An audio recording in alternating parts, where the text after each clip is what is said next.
The morning Richard Calloway was told his software was a solution to a problem nobody had, he was already 3 years into building it.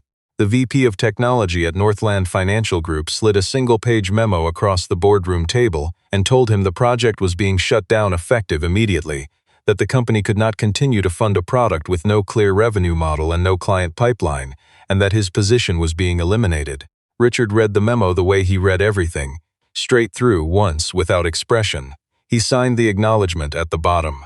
He returned to his desk, packed the things that were his, and left the building on a Tuesday afternoon carrying a bag that weighed less than he expected. 14 months later, that same software, the one they called a solution to a problem nobody had, was processing 11 million transactions a day for credit unions across 4 provinces. Stay with this story, because what Richard built in a rented room above a tire shop in Sudbury, Ontario will change the way you think about the word unnecessary. Richard Calloway had worked at Northland Financial for 11 years before the day of the memo. He had arrived as a junior developer at 31 and stayed through 4 rounds of leadership changes, 2 restructurings, and 1 acquisition that consumed 8 months of everyone's energy and produced no visible result. He was not the kind of person who appeared on the organizational chart near the top, or who got mentioned in the company's annual report, or who had his photograph taken for the staff newsletter. He was the kind of person who knew where every system in the building was failing and why, and who had stopped suggesting improvements because suggestions required meetings, and meetings required time, and time was the one resource the company was always running short of. His workstation on the 3rd floor of Northland's main office building in downtown Toronto was unremarkable in every way except one. On the wall above the monitor, affixed with a single piece of masking tape, was a hand-drawn flowchart on a piece of graph paper. He had drawn it 9 years earlier, sitting at a kitchen table in a 1-bedroom apartment in Sault Ste. Marie, working through a problem in banking software that had been bothering him since his first week on the job. The flowchart was not decorative. It was functional, and it described a logic structure for transaction processing that nobody at Northland had ever asked him to explain, because nobody had yet understood that it was describing a problem the entire industry shared. He had been working on a version of the solution for 3 years, in the margins of his official responsibilities, in the early mornings before the office filled up, and on weekends in whatever space was available. The project did not have a name in any official system. In his own notes, he called it ClearPath. The name was not clever. It was just the most accurate description he could give for what the software was meant to do: clear the path between institutions and the people who needed to move money through them, without the friction that currently made that process slower, more expensive, and less reliable than it had any technical reason to be. The friction was not visible to most people inside financial institutions, because most people inside financial institutions were not in the habit of watching what happened to a transaction after it left the originating system and before it arrived at its destination. The gap between those 2 points was where Richard spent most of his professional attention. The gap was where the delays happened, where the errors accumulated, where the fees grew without explanation, and where the regulatory exposure was highest. Every bank, every credit union, every insurance-linked payment processor in the country operated inside that gap with software that had been built in the 1990s and updated at intervals irregular enough that no one person understood the full architecture of the thing they were maintaining. Richard understood it. He had been studying it for the better part of a decade, and the solution he had designed was not a patch or an update or an improvement. It was a different approach to the underlying logic, one that required rethinking the sequence of operations at a level most developers never needed to access, and one that the conventional architecture of the existing systems made very difficult to test without building from the beginning. He had proposed the project to the previous CTO 3 years before Diana Marchetti arrived. The CTO had listened for 15 minutes, asked a single clarifying question, and then said the timing wasn't right. He had not followed up. Richard had taken that as the answer it was and had continued working on his own. Diana Marchetti came to Northland from the insurance sector, specifically from a subsidiary of a large European firm that had spent the previous decade aggressively modernizing its claims processing architecture. She arrived with a reputation for eliminating what she called heritage drag, the accumulated weight of legacy systems and undocumented practices that quietly consumed resources without producing proportional value. Within 2 weeks of her start date, she had commissioned a full audit of every active internal development project and had circulated a framework for evaluation that weighted current revenue contribution, client-facing applicability, and 18-month commercialization potential. ClearPath scored poorly on all 3 metrics, It had no revenue contribution because it had never been deployed. It had no client-facing applicability because it had never been demonstrated to a client. It had no commercialization timeline because Richard had not been asked to produce one, and because the kind of timeline the framework required, quarterly milestones, projected ARR, named pilot customers, was not the kind of timeline that accurately described how foundational infrastructure software was built. Richard was not in the meeting where ClearPath was discussed. He had not been invited. He learned about the outcome through the memo which arrived on his desk at 9:15 on a Tuesday morning, and which he read before his coffee had cooled enough to drink. The meeting with Diana Marchetti lasted 19 minutes. She sat across from him in the glass-walled room on the 4th floor and asked him to explain the commercial case for the project in terms that a non-technical board member could evaluate. He tried. He opened his laptop and walked her through the architecture at the highest level of abstraction he could manage without losing the substance of the thing. She listened carefully. She asked precise questions. She was not dismissive. She was applying a framework that had served her well in other contexts, and the problem was not that the framework was wrong. The problem was that the framework was designed to evaluate products, and ClearPath was not a product yet. It was a principle. It was the right principle. She had no way to know that yet, and he did not have a method of demonstrating it that fit inside 19 minutes or a quarterly forecast document. She told him the company could not justify the resource allocation without a demonstrable path to commercialization. He did not argue. He did not tell her what he believed the software was worth. He had never been built for that kind of appeal. He was let go on a Friday. The HR coordinator was professional and efficient. The package was standard. He returned his access card, collected his bag from his desk, and left through the main entrance on King Street while the lunch crowd was thinning out. He sat in his car on the parking level for a while without starting the engine. Through the windshield he could see the underside of the floor above and a single fluorescent tube that flickered at irregular intervals. He was not thinking about Diana Marchetti. He was not thinking about 11 years. He was turning over a specific architectural problem in the software, a timing conflict in the reconciliation layer that had been bothering him since the previous Thursday, and his mind was moving through potential solutions the way it always did when it had nothing more urgent to attend to. He started the car and drove north. His brother-in-law Frank Okafor called on the 6th day. Richard had not made any calls in the first week.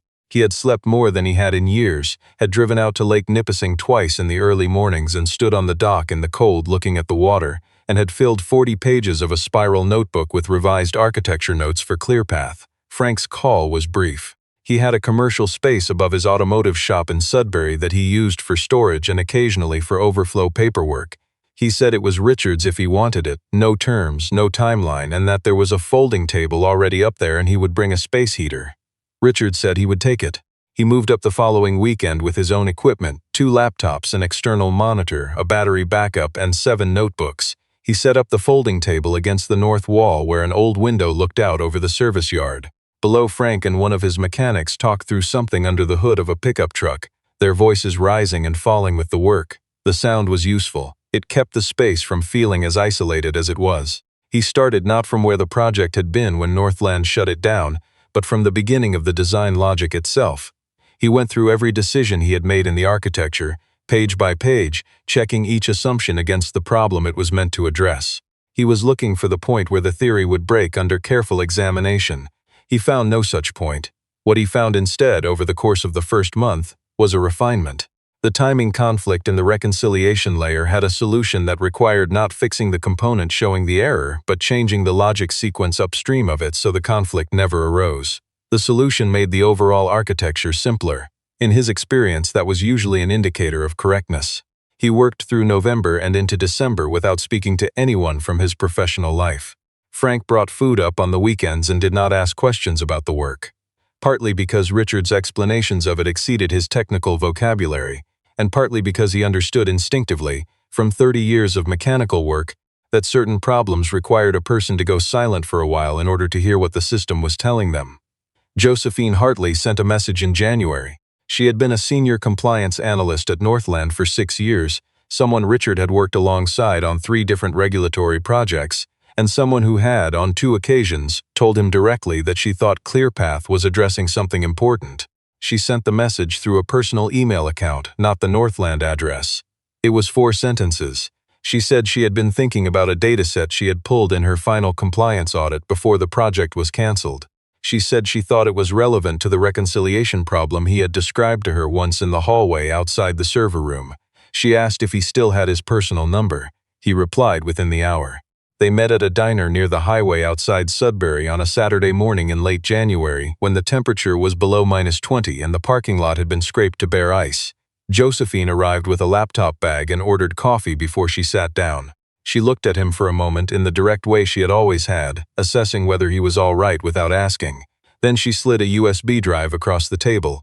The data on the drive was a full reconciliation log from the last 18 months of Northland's processing cycle, error rates by transaction type, delay distributions, and a cluster of anomalies in the cross-institutional transfers that had never been formally investigated. She had exported it the week the project was canceled, because something told her it documented exactly the problem Richard had been trying to solve, and that documentation would matter eventually. Richard opened the files on his laptop at the table and worked through the data without speaking. Josephine refilled her coffee and waited. 11 minutes in, he stopped. He looked at a single cluster of values for a long moment, scrolled back through several screens, then set the laptop aside and said that the data confirmed something the model had predicted, but that he had not been able to demonstrate with Northland's live data. The reconciliation failures were not random. They followed a pattern that was entirely consistent with the architectural flaw he had been designing around. The pattern was also consistent with the solution. The solution worked, and now he could prove it. Josephine said she had also been talking to someone. A mutual acquaintance, she was careful with the word, who ran a small independent technology consultancy that had been retained by 3 credit unions in Northern Ontario and 1 in New Brunswick. His name was Stuart Kowalczyk. He was not a headline name. He was respected inside the credit union sector for the quality of his risk analysis, and he had been looking at transaction processing infrastructure across his clients for the better part of a year and had concluded, with some frustration, that the fundamental architecture was the problem, and that no one in the vendor market was addressing it at that level. Josephine said she had described ClearPath to him in broad terms. She said he had listened carefully and had asked whether the developer would consider a meeting. Richard said he would meet him once. Stuart Kowalczyk drove up from North Bay on a Wednesday morning. He was a compact, deliberate person who arrived exactly on time and spent the first 10 minutes of the meeting looking at the whiteboard Richard had assembled against the wall of the upstairs room, on which the current architecture of ClearPath was laid out across 6 connected sections. He did not touch anything. He read it the way a person reads something they want to understand before they begin asking questions. Then he turned and asked a question that Richard had not been asked before by anyone. Not what will the software do, not how long will it take to build, but what will a credit union's compliance officer feel different about their job after 6 months of running this? Richard answered honestly.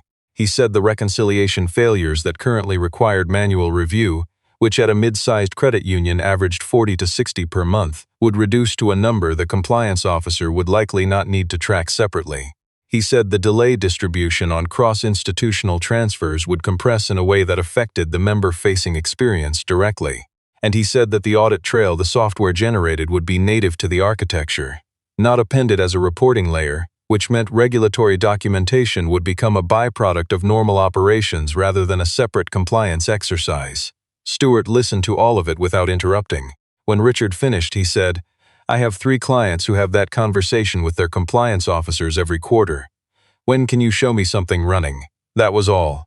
The 3 of them, Richard, Josephine, and Stuart, sat in the upstairs room on a Sunday evening in February with a regional pilot timeline written on a corner of the whiteboard and a credit union in Sudbury whose CTO Stuart had spoken to informally the previous week. It was not a contract. It was a conversation that had produced a willingness to look. There was no funding, no formal structure, and no margin for technical error. Josephine had offered to contribute her evenings and weekends to the compliance documentation. Stuart had offered a small operational advance from his consultancy's cash flow, enough to cover the cost of a proper development environment and 3 months of cloud infrastructure. Frank appeared at the door of the upstairs room during this conversation. He stood in the frame for a moment, listening, and then withdrew.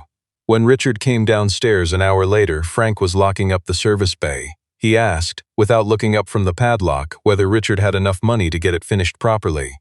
Richard was quiet for a moment, then he said not quite. Frank locked the bay, put the keys in his pocket, and named a number. He said it was available if Richard needed it and that he did not need to hear anything back about it until the work was done. Then he went inside. The build took 4 months. Josephine coordinated the compliance framework from her end, working remotely in the evenings after her regular work hours, cross-referencing the system's audit output against the current regulatory requirements for credit union transaction processing in Ontario, Nova Scotia, and New Brunswick. Richard worked 7 days a week in the upstairs room, not from urgency but from a kind of settled momentum that had been building. Since the morning he sat in the parking garage and realized his mind had already moved past the question of what had just happened to him. The pilot client was a credit union of just under 14,000 members based in Sudbury, whose transaction volume was representative without being extreme. The CTO, a woman named Patricia Elwood, had been watching her reconciliation error rate climb for 2 years and had been told by every vendor she had spoken to that the problem was within normal parameters. She had stopped believing that. When Stuart brought Richard in for a presentation, Richard did not give her a slide deck. He opened a laptop and walked her through the architecture directly, the same way he had tried to walk Diana Marchetti through it 18 months earlier. The difference was that Patricia Elwood had 15 years of transaction processing experience and had spent the previous 6 months looking at exactly the problem Richard was describing. She followed the architecture without difficulty. When he finished, she was quiet for a moment and then said, "When can you have a test environment ready?" The first live pilot ran for 60 days. Richard had a direct line to Patricia Elwood's systems team, and the integration had been designed with enough modularity that the credit union could run ClearPath in parallel with their existing processor without disrupting member-facing operations. The reconciliation error rate in the first 30 days dropped by 71%. In the second 30 days, it dropped by a further 18%. The cross-institutional transfer delay, which had averaged 3.4 business days, dropped to same-day completion in 93% of transactions. Patricia Elwood called Richard on the 47th day of the pilot. She said she had just come out of a board meeting. She said the board had approved a full deployment and had asked whether the technology was available to other institutions. She asked him what his commercial arrangement looked like. He told her it was still being defined. Then he called Stuart. The word moved through the credit union network in the way that genuinely useful things move. Not through marketing but through the conversation of compliance officers and technology directors who trusted each other's assessment of what actually worked. By the time a journalist from a financial technology publication in Toronto wrote the first article about ClearPath, the software was already in active deployment at 4 institutions and in advanced discussion with 9 others. Diana Marchetti called on a Thursday afternoon 7 months after the Sudbury pilot went live. Richard was in the upstairs room, which had by that point acquired the organized density of a workspace that was being used seriously. A second whiteboard, a proper desk, and a corkboard on the east wall covered with annotated printouts of processing logs. He did not recognize the number, he answered. She identified herself without preamble. She said she had read the Financial Post piece from the previous week. She said she had subsequently spoken with 2 people in her network whose institutions were either using or evaluating ClearPath, and that both conversations had been unambiguous. She said she was calling because Northland's current transaction processing infrastructure had not improved since the previous year, and that the board had recently approved a significant modernization budget. Then she stopped and said, "I was wrong to close the project. I understood what I was evaluating and I evaluated it incorrectly." She did not offer a longer explanation. She did not describe the pressures she had been operating under or the framework she had applied or the constraints of the metrics she had been using. She said the 7 words plainly, and then she waited. Richard was quiet for a moment. Through the window above the desk, the light over Frank's service yard was the particular pale gray of a late March afternoon in northern Ontario, flat and clean and without warmth. He was not thinking about the 11 years or the parking garage or the 19-minute meeting. He was running through what a Northland deployment would require architecturally, and whether the current version of the codebase could support an institution of that scale without a significant rebuild. He told her the technology was available for licensing, and that a deployment at Northland's transaction volume would require a dedicated implementation timeline of 18 months and a properly resourced technical team on their side. He said that any arrangement would need to include a formal advisory role for Josephine Hartley, whose compliance framework had been material to the product's regulatory readiness, and that Stuart Kowalczyk's consultancy would need to be the named integration partner for the first year. Diana said she would need to see the full technical documentation and the pilot results. He said she could have access to both by end of week. She said she would be in touch. The call ended. Richard set the phone down on the desk and turned back to the processing log on the monitor. Below, through the window, the yard light had switched on in the gray afternoon, throwing a yellow circle across the packed snow near the bay doors. Frank's truck was still in the lot, which meant he was working late on something. Richard went downstairs. Frank was under a sedan in the second bay, visible from the knees down. Richard told him about the call. Frank slid out from under the car, sat up on the creeper, and looked at him for a moment. He asked if it was the same woman who had shut down the project at Northland. Richard said it was. Frank wiped his hands on a shop rag and said, without particular emphasis, that it sounded about right. He stood up, rolled the creeper back against the wall, and went to the parts shelf to find whatever he had been looking for before Richard came down. That was the entirety of the exchange, which suited both of them. Richard went back upstairs. He sat down at the desk and pulled the graph paper flowchart from the folder where he had been keeping it. Not taped to the wall anymore, just stored flat, alongside the pilot data and the compliance framework documentation and the licensing template Stewart had drafted. He had carried it since the first week in this room, not from sentiment, but because the original logic it described had not changed, even as everything built on top of it had grown more complex and more refined. He looked at it for a moment in the late afternoon light, the pencil lines on the grid, the notation in his own handwriting from a kitchen table in Sault Ste. Marie, more than 9 years ago, the central logic of the thing still clear and still correct. He filed it at the back of the folder behind the pilot results as part of the record. It was not a private conviction anymore. It was the first page of something that had been tested and confirmed and was now, quietly and without ceremony, becoming part of how things worked. He went back to the processing log. There was still work to do, and the afternoon was not finished.